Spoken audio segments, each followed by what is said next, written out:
Ndowooza nno tetukuddidde, mpozi twakoma otunyumiza olutalo wakati wo ne Miss Uganda Nakakande. Tumalireyo, mwakomawa? Ebyo ebintu bya Miss Uganda abayogera nali nsaba kimu nti how I wish the awards could break me ne bafuna satisfaction, but it was very unfortunate nti no nothing could break the Iron Lady. Nasigalawo my head high, nensoma bye nasoma nendaba bye nalaba. Deep inside me I knew I was very innocent. I knew my intention was never to fight or simanya pull her down like terminology nga gye bakozesanga nedda. Bagamba nti gwe watandikawo enkola y'okukebeza abaana omusaayi oba DNA okuyita mu pulogulaamu ye ya Sitima y'amaka. Owulira otya? Okutandika DNA wano mu Uganda eya TV, ekintu ekyo tekyali kyangu, kimpa essanyu munze, eyo legacy ekyo kye bayita omukululo mu ggwanga kye ndowooza nti nno ffenna buli omu kyakolerera, nti n'abaliddawo balinnyumyako nti wamma waliwo omukyala Lule yatandika ekintu kino mu Uganda, abantu ne bakyettanira era ne bakyagala nnyo. Okuva lwe watandika okukola Sitima y'amaka, pulogulaamu ki gye weewulira nti yakunyumira? Ddala ye pulogulaamu gye nakola ey'abakyala ababiri abali bakayanira omwana. Eyo pulogulaamu ya attracting international attention, naye ne maliriza nga njigusiza. Pulogulaamu ey'okubiri yali pulogulaamu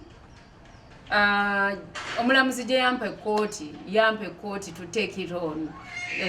Ga pulogulaamu eyo sigijerabira ne ntula mu kifo kye, nasanga kkooti eri mu recess era bizali ensonga za DNA enabbinga eyo. Omulamuzi n'agamba ffe tuli mu recess tetugenda kukola, naye gwe oba oyagala chambers ziizo teekamu abantu bomukole. Natula mu ntebe y'omulamuzi n'ensoma eby'omusaayi mu ntebe y'omulamuzi. Nawe osanga okusoomoozebwa ng'okola pulogulaamu?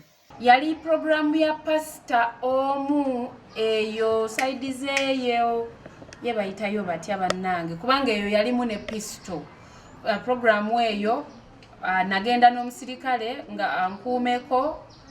Pasito oyo yali abba ettaka ly'abatuuze, yesimayi bamuyita ani, ali eyeeyeyo oyita eyo nsangi n'ogenda eyo munda. Kakati pasito oyo we yajja n'ankwata emikono n'aginyoola, n'abasajja be ne bajja ne bakwata kamera yange ne batandika oginyoola. Kakati nalina omusirikale, naye ng'omusirikale ali muleeya, ne mugamba ajjayo pisto okuba essasi mu bbanga. Kakati n'agaana. Nze we neesimatulako ne yali akuteeka ka revolver nali nkabase nali ngenda pulinga trigger. Omusirikale n'ankwata n'agamba topulinga trigger.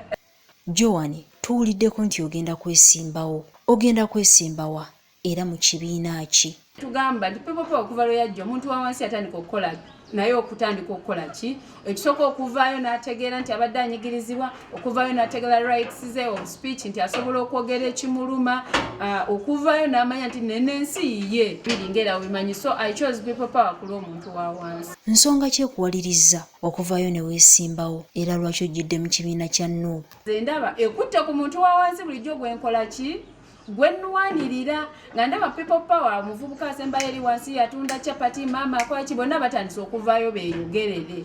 Magezi ki goyinza okuwa omwana omuwala akulaba? Buli wolibeera confident n'oyimirira mu ofiisi y'omuntu omusaba omulimu n'omulaga nti nno buli kyoyogerako okitegeera, tagenda kumisuuzinga, mwekiririzeemu. Aha, ebya Joan Lule tebiggwa malojja. Lindirira olunaku olulala nga tukutuusako omukyala Naggwano.